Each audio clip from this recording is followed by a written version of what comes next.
c'est parti. kon mbokk yi fa tabaarakallaahu dégg ngeen Cheikh Fodé Malamine Ndong bi Cheikh Fodé Malamine Ndong bi mu jógee ci Cheikh na Cheikh Sadou dégg ngeen wax ji ko Cheikh na Cheikh Sadou wax gis ngeen course bi mu ko jox gis ngeen fi mu ànd ak moom ba nim jàpp dégg ngeen loolu dégg ngeen li ko Cheikh na Cheikh Sadou jote wax ni ko demoon nga ñibbi waaye soo demee soo génn àdduna buñ la suul ci biir armée yi suul nit ñi xanaa loolu la ko Cheikh na Cheikh Sadou bàyyi loolu waaye li ci gën a wóor daal ki ñu ko mën a faram-fàcceel comme ni ma leen ko waxee muy Cheikh Fodé Lamine Ndong ambassadeur di xaadarit pire macha allah ndax waajuram wa maamam xaadar la wa tabaarakallaahu ñoom it waajuram bu góor bi ko jur muy Cheikh Moustapha Ndong moom it xaadar la moom mi xaadar la njaboot gi fa tabaarakallaahu ñu koy dund bu baax kon loolu ko Cheikh na Cheikh Sadou ba ko wax ndax Cheikh Fodé li ko Cheikh na Cheikh Sadou waxoon jëfe na ko bi mu ñibbisee Jogaan wala jëfewul loolu ko Cheikh na Cheikh Sadou waxoon ak lan la loolu di pesé ci loolu ma ko wax jërëjëf ci sa laaj bi laaj bu leer la fi ngay xamee ne mag ñi ñu baax nañu mooy Cheikh Fodé ba mu jógee Nimzaat 1911 yegg si la mu njëkk a def si acte mooy oo waa dëkk ba waa il yi ne leen bu ma kenn suul si bàmmeel yi mais xamuñ woon lu tax ñoom waa dëkk il a fallu ko seeti cheikh na yi ñoo ñëw wax ñu lu tax shérif yi ñoo ñëw wax ñu lu tax Cheikh Fodé ba mu jógee Nimzaat ne bu ma kenn suul si bàmmeel yi ñu ne ko Cheikh Fodé fu ñu lay suul mu ne da ngeen may suul fii mu ànd ak ñoom bàmmeel yaa ngi si xarfu ba maanaam li olof di wax xarfu mooy soo jant moom mu jubal penku ba mooy fi jant bi fenkee dem lu toll ni genn wàlli kilomètre lu sori dëkk ba si roon benn garab bu ñuy wax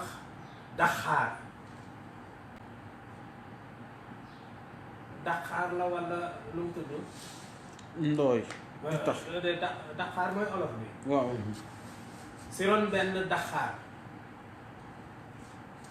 mu ne leen bu ma fi jógee jàmm na ngeen ma suul si roon daxaar gii loolu moo tax ma Cheikh Fodé Lamine Ndong am na mag ñoo xam ne duñ ko oowee Cheikh Fodé Lamine Ndong duñ ko oowee maa Fodé Demba ñu ngi koy oowee maa Fodé Demba ak Ndooy ñu bari foogoon ne sax Ndooy la sax te ndekete daxaar googu mu wañ la ne nañ ko fa suul mooy si séeréer mooy Ndooy di tax mooy di tax mooy di tax maanaam di daxaar mooy di tax si séeréer mooy ak Ndooy am na sax ñu koy prononcé ak séeréer yu jekk boo xam ne man mënuma ko mais mooy ak Ndooy ñu bari foogoon nañ ne sax Cheikh Fodé Ndooy la sant déedéet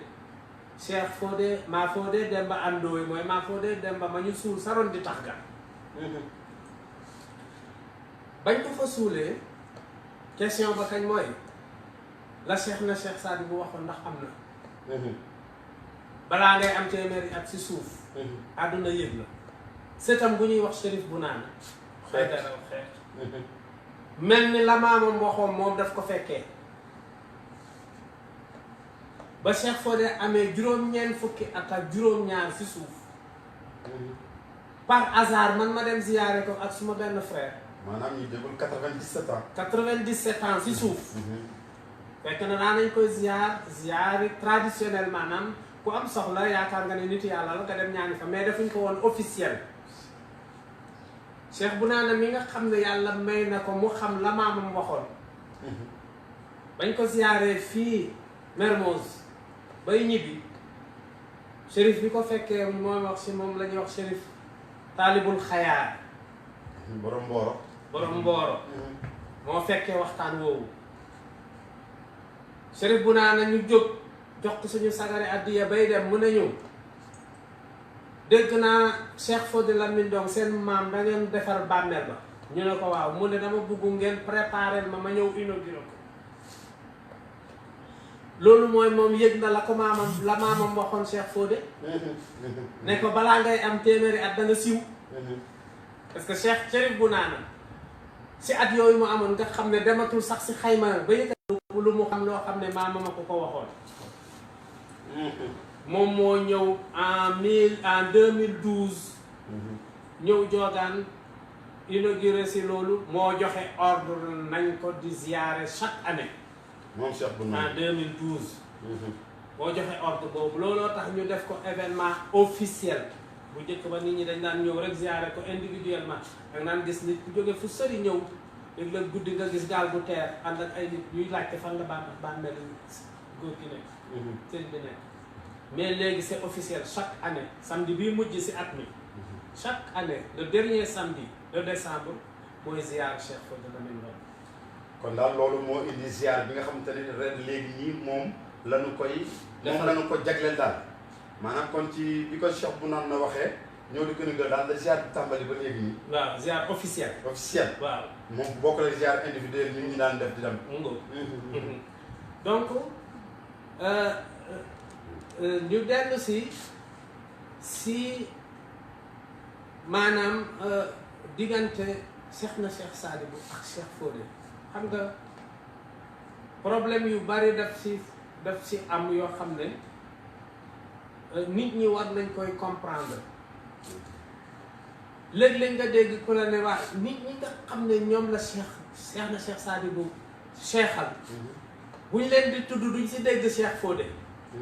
question bu ñu bari di laajte. tontu ba mooy màndu. màndu nit yàlla yi dañoo màndu lan laa jublu si màndu ba mooy tey. doo dégg si Cheikh Ahmad Baba. bu Mauritanie. mukk ñu ne sëñ Touba taalibeem la. doo dégg mukk itam si sëñ Touba mu ne Cheikh Ahmad Baba suma taalibe la. te damay wax ne donc Cheikh na Cheikh Sadibou laa yaakaar ne moo màndu. màndu gu toll ni yàlla boole na ko Cheikh Fodé Lamine Ndong mais boolewu ko si taalibeem yi. bindu ko fenn. parce que mag ñi dañoo màndu. parce que koo dem ba mu defal la lu jar nga koy wëyal. koo seqal àdduna lu mat fukki at. bu doon sa taalibe bu jàng si danga ne diw si suma taalibe yi la bokk. donc màndu moo ko waral. loolu mooy première explication bi deuxième explication bi mooy dama ne ku am juróom-ñetti fukki at. jàngi àll Gàmbi ñaar fukki at ñëw def jihaad lu ëpp ñaar fukki at am juróom-ñetti fukki at di sol sa dàll di dem Mauritanie suñ ne la loo fay uti nga ne damay jàngi yenuwul maana mën naa am baatin nga fa doon uti mën naa am leer nga gis mën naa am itam la yóbbu sëñ Touba Gabon yóbbu sëñ Touba Mauritanie moo la fa yóbbu parce que dañ doon jihaad dégam sëriñ Touba mi jihaadul tudul jihaadul nafs mais jihaadul jihaadi xeex ak arme lañu ne coppet yóbbu ko ba te itam ñun jàng nañ benn téere boo xam ne dañ si wane ne gouverneur bu France am na réunion bu ñu def en 1895 mooy ba ñuy préparer sànq ji Serigne Touba si seen xel sa réunion ba rapport ba ñu defal gouverneur a ngay tontu borom rapport ba mu ngi naan ko yow daal li ngay bay proposer pour ñu exiler Serigne Touba Gabon xam naa da ngay jënd da ngay racheté wu si la nga waroon a def si Mouhamad Lamine ba yóbbuwuñu ko Gabon moo tax bi yoon ngay proposer Serigne Touba pour parce que ba ñàkk a proposer Mouhamad Lamine boobu ba yóbbuwuñu ko Gabon moom ngay racheté wu moo tax nga bëgg ñu yóbbu Serigne Touba ñuy laajte ndax Mouhamad Lamine googu ñuy wax si rapport ba est-ce que du Mouhamad Lamine Ndong au lieu ñu yóbbu ko Gabon ñu yóbbu ko Mauritanie te li lay gën a dëgëral loolu raison yi dañoo bari benn raison bi mooy Sëñ Touba bañ ko exilé Mauritanie fa la fekk Cheikh Fodé parce que moom 1902 lañ ko yóbbu Mauritanie Cheikh Fodé dem Mauritanie en 1902 Sëñ Touba 1903 pardon.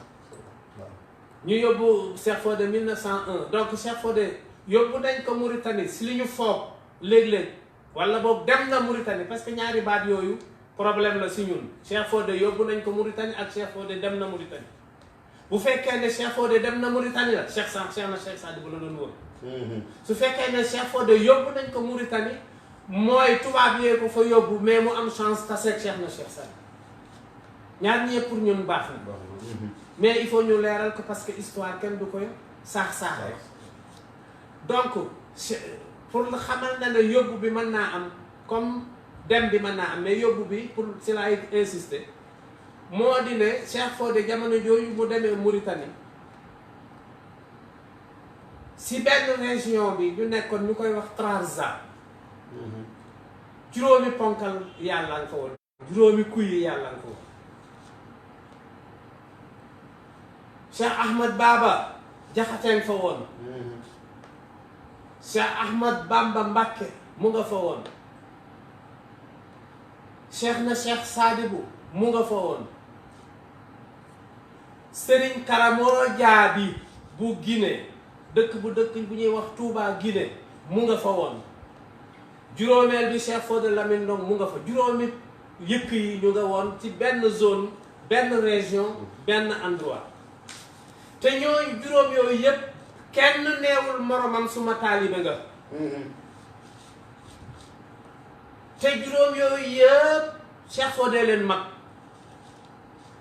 Cheikh Fodé magee na Sëriñ Tuubaa fanweeri at ak ñaar. waaw fa tabarakallah foofu nekkoon nañ ci sànq doon ci wax comme li moom at yi mu magee ñi nga xam te ni ñoom ñooy góor yàlla nga xam ne fekk na leen fi ñoom. waaw ñoom loolu am na solo nit ñi xam ko ndax lan xam ni kon kii bi ñuy jihaad yi wéeruwul woon ci kenn ci ñi nekkoon foofu dafa utal ñu fi boppam. waaw parce que wéeru bi du c'est pas un mal nit ki moom koo gis si àdduna am na foo dugg foo jàngee mais il faut ñu wane atiya pour nit ñi man koo situer. Cheikh Fodé magee na wax naa la ko fii si mag ñooñu bàyyi laaya si mag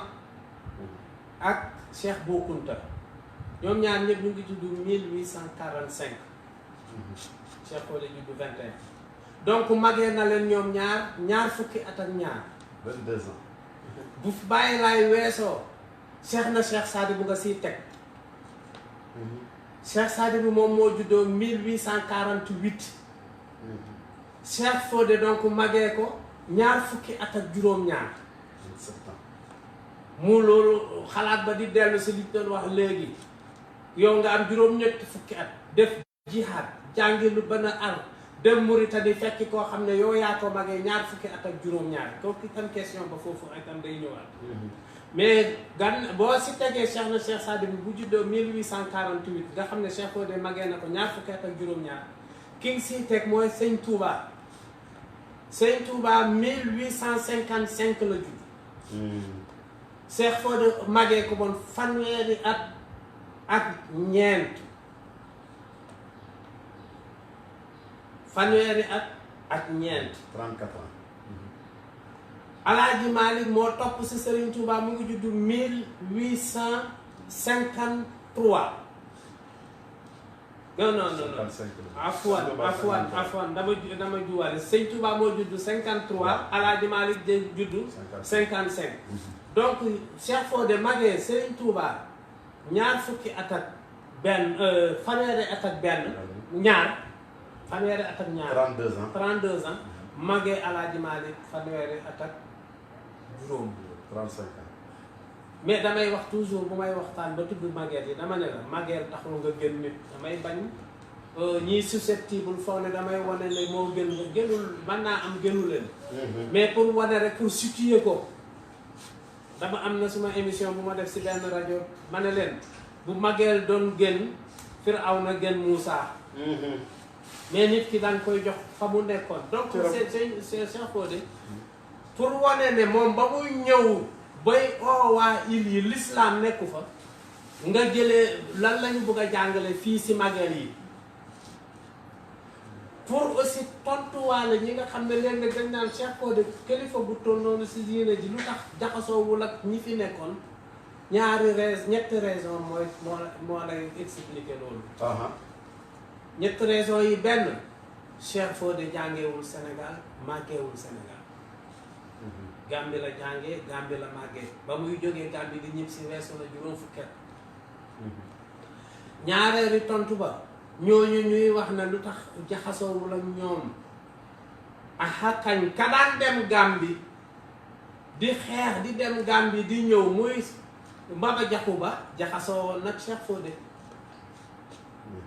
mais ñi nga xam ne Sénégal la ñu nekk jaxasoowuloon ak ñoom jaxasoo boobu pour ñetti raison yi may wax benn bi mooy Gàmbi la nekkoon ñaareel bi mooy fa mu dëkk sa Ilia presque considéré wuñ sax seen bopp si biir Sénégal boobu temps yooyu Gambie sax lañ gën a jaxasoon si Sénégal ñetteel ba mooy ñooñu mu bokkal jamono daf leen mag lu bari mageel boobu tax na itam muy troisième élément bi mais terewul tase na ak ñoom parce que bu ma nee taseeg Serigne Touba Mauritanie taseeg Ahmadou Baba Mauritanie taseeg Cheikh na Cheikh Sadi bu Mauritanie bu dund ak moom fukki at taseeg moom sëñ Karamo Jaabi Mauritanie bon dund naa ak ñoom waaw. waaw kon fa tabaarakallaahu mbokk yi dégg ngeen loolu mu nekk loo xamante ni mooy góor yàlla bi nga xamante ni moom la ñu waxtaanee mu def jihaad bu mag bi nga xam ne def na ko ci île de Saloum particulièrement dëkk bu ñuy wax Diogaan mooy dëkkam waaye Diogaan nag defe naa ni war ngaa mën a wax expectative Diogaan fa la nekk ndax nit ñi mën nañoo dégg Diogaan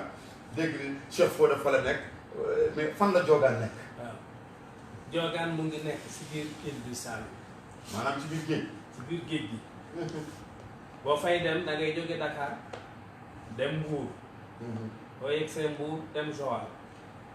boo yegsee jógee Joal ñëw Jaxanoor wala bu la neexee nga ne Jifeer. soo ñëwee Jaxanoor wala Jifeer nga dugg gaal nga. képp ku ragal gaal moom doo fa def. mais nag lu muy nekk géej nit ñaa ngi fay dem di ñaanlu waaw léegi suñu benn sët doon wax ne ko ne ma mu ne ma yàlla xamal na ma ne tey Sénégal buggumaay dugg si ay détails mais Sénégal ku am soxla te muy dugg si yow bu yeboo nga dugal foofu donc booy dem foofu boo ñëwee Jifeer dugg gaal nag dem Diogaan 1h30 de gaal la mu bokk si commune maanaam commune yi Baasul boo taxawee Diogaan xool si sa penku bi da nga seen Baasul wala nga seen ili Baasul mooy commune am Baasul ku ko xamul xam ne Yékini fa la dëkk Baasul googu mu ngi bokk si arrondissement Niodior bokk si département Foundiougne de bokk si région de Fatick foofu mooy Diogaan kon si île Saloum yi. kon fa tabaarakallaahu Diogaan damay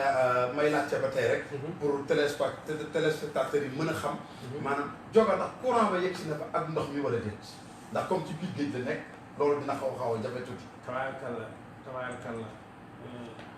yaa ngi may bëgg a dugal si politique nag te man du ma politique kat. waaw si man ci am. Diogaan tey. Il y a de cela 2 ans 3 ans ndox problème la ku ko bugg dañ daan dem bay jël gaal di dem île ba île pour rooti tey ndox mooy jógee Thiès ba biir Diogaan. Thiès ba Diogaan. léegi Diogaan da ngay ubbi sa robinet rek ndox mu xel courant ba itam mu nga fa doyul nag. courant ba doyul parce que solaire la ñu am bu mag ak benn groupe bu mag mais comme gouvernement bi mu ngi installé courant si île yi temps yi ñu ngi commencé nañ ko fa ñuy ñaan ñu jàpp si bu baax a baax pour courant boobu ñuy installé ak Senelec yegg si Diogaan am na courant mais doyul parce que bañ nañ ko ba courant bi dañ koy joxe par quartier ñu joxe quartier bi 3 heures de temps jël quartier bi 4 heures de temps noonu la ñuy def dañuy bëgg nag am courant comme ñëpp ñu ngi koy ñaan ñu ngi koy dox itam parce que kilifa yu bari wax nañ leen ko. waaw si biir kilifa yooyu mën nañ si tudd sax ay nit bëgguma ko politiser mais wax nañ ko kilifa yu bari te ñu ngi si am yaakaar. kon fa tabarakallah dégg ngeen kàddu yooyu xam ngeen ni kon lii ñuy def ni doxul ci lenn politique def ñu ko du politique du dara waaye nag laajte la ngir askan wi xam. ndax ñun yàlla daf ñoo bindee ñuy ay nitu gëstukat nekk bokk ci tariqatul qaadiriya bokk ci diina l'islam bi war cee indi suñu participation ci biir maanaam li nga xam ne nëbbu na ñu war ko xam ñu dem génne ko ñu xam ko li ci biir néeg bi dañ koy bàyyi ci biir néeg bi li ci biir digg kër gi ci kër gi lañ koy bàyyi li ci mbedd bi nag dañ koy war waa mbedd mi bokk na ci lii ñu war ko mën a waxtaane ngir taalibe yi xam doole nitu yàlla ndax loolu ci xam laaj ko li ci jublu mooy pour ñu xam ne biir géej ci île nga dëkk fa fexe bi da ndox jóge Thiès jaar ci biir ndox bi fi xulxul ba yegg si foofu ba nga ubbi robinet ak courant bi yëpp ñëw loolu fa tabaarakallaahu ñaan nit yàlla rek mooy mën a nangu ci loolu ba nga xam ne fu nekk lay jëm kon ñi nga woon fii nga xam ne ni mooy kër son excellence monsieur l'ambassadeur Mame Fodé Ndong di doon waxtaane Cheikh Fodé Lamine Ndong defe naa ne leer na ci bopp taalibe yi Cheikh Fodé nitu yàlla la ku def jihaad la ku bu mag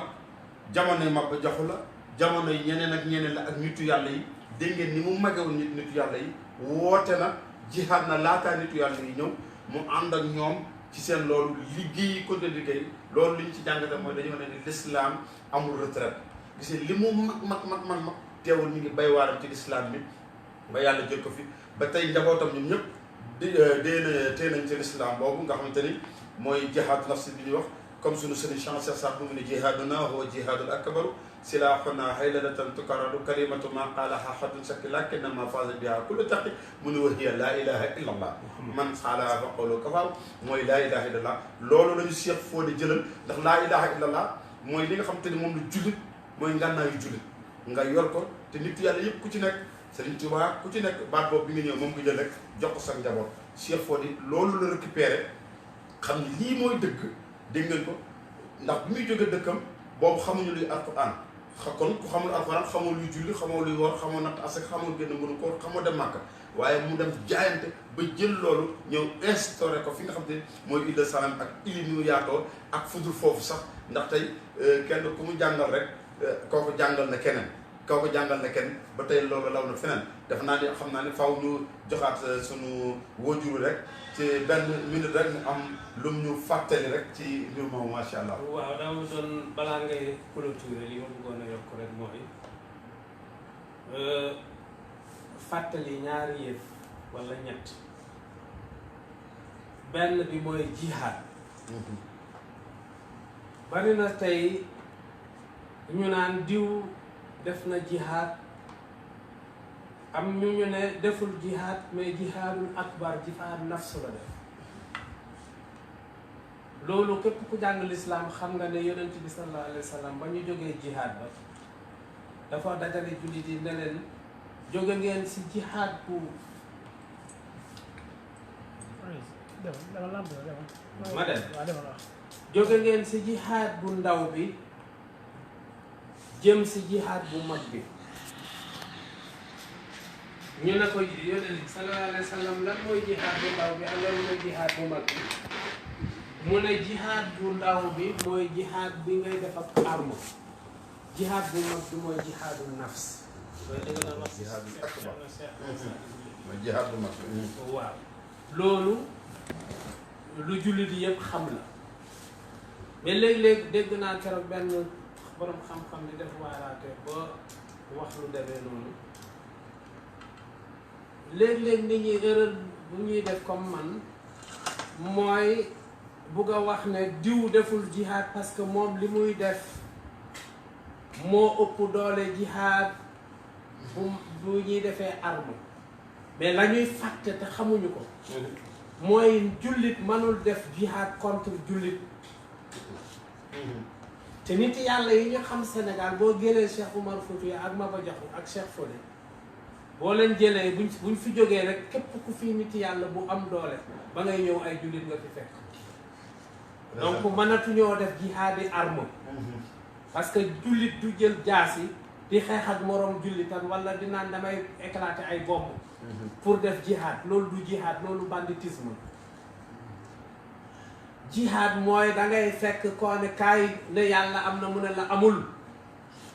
neel ashhadu an laa ilaha illallah mu ne la loolu mooy lan mais koy fekk mu naan allahu akbar di nodd di julli manoo def ak moom jihaad la nga moon mooy def ak moom jihaadul nafsi mooy yar ko yar bakkanam yar ni mu xamloo ko l'islam secret yi si nekk ak doxalin bi naka lay doxee kooku mooy premier point bu ma bëggoon a leeral deuxième point bi mooy dañu war a gërëm nag waa kër Cheikh na Cheikh Sadibou wa xaasatan Sidil Xayr ibnu Cheikh Bunaana ibnu Cheikh Talibouya ibnu Cheikh na Cheikh Sadibou Cheikh ibnu Mouhamadul Fadil pourquoi li ñu leen di gërëmee mooy li ñuy def nii ba yegg si fi tey gannaaw yàlla ñoo ko yombal te nag yàlla xamal nañu ne ku gërëmul nit ñi doo ma gërëm donc ñu ngi leen si gërëm di am si ñoom reconnaissance boobu muy benn ñaareel ba mooy di ne noonu ñu ko defee ba ñu leen si gërëm ñu tey lañ si gën a taxawaat loolu itam ñu leen si gën parce que mënoon nañ si dox tànk yi ñu si dox pare si toog mais terewul ba léegi ñu ngi koy dox loolu bëggoon naa ko andi troisième point bi ak dernier point bi moo di Cheikh Fodé lan moo ko yóbbu Mauritanie bi ñu doon wax léegi dafa am benn point bu ñu parce que nee naa leen si gëstu la ñu dëkk Cheikh Fodé doomam yi yëpp nationalité française la ñu am lan moo tax ñu jox leen nationalité française même xalif bi fi jógee Alaaji Duudu baayam Birama Ansata nationalité française la am te sëti Cheikh Fodé la du doomam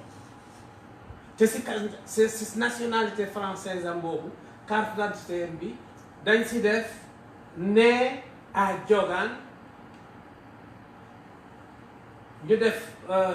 boobu région amul ñu def cercle de Kaolack te jamono yooyu amul benn dëkk buy am nationalité Sénégal te bokkuloo ci 4 communes yi Rufisque Dakar Gorée ak Saint-Louis te Diogan bokkul ci 4 communes yi lan moo tax tubaab yi jox leen Cheikh Fodé ay doomam ñu mu jox leen nationalité française loolu mooy xamal ne loolu bokk na ci li ko yóbbu Mauritanie loolu laa bëggoon a yokk wa sallallahu alayhi wa sallam. waaw kon loolu ku may kàddu tàggoo yi rek nga xam ne moom ngay tàggoo sunu mbokk téléspectateurs yi fa tabarakallahu ñu doog a tëj émission bi. waaw ñu ngi sant yàlla bu baax a baax a baax di julli si yonent bu tedd bi sallallahu alayhi wa sallam di sant nit yàlla yi ñu jiitu yi fi nekk yëpp ak ñi fi ñu leen jiitu di gërëm jullit yi yëpp di gërëm waa Xaadiriya TV ñi nga xam ne ñoo ñëw fii tey di waxtaan ak man kontaan naa trop si ñoom yal na leen yàlla taxaw di xam le ne nag ñun suñu bindu tey moom lii rek mooy suñu soxla tariixa bi Cheikh Fodé lu dul loolu awma si soxla lu waaye am na ko jël ak ku mënti doon loo xam nga jël lu dul tariixa Xaadiriya ak Cheikh Fodé intéressé loolu itam ñu profité wax ko di itam di gërëm waa suñu dëkk Diogan si taxawaay bi ñu taxaw barkaati démb rek dañu jël seen gaal fekk si ma jifee parce que maire ba Louis Seck ak communauté ba yëpp chef de village yi dëkk ba yëpp ñëw lu ëpp ñaar fukki nit ak juróom ñu toog di waxtaanee ay projet am solo yu jëm Diogan ak Cheikh Fodé si pont bu ñu war a defal foofu pour nit ñi nga xam ne ñooy jël gaal ci féer wala jaxanoo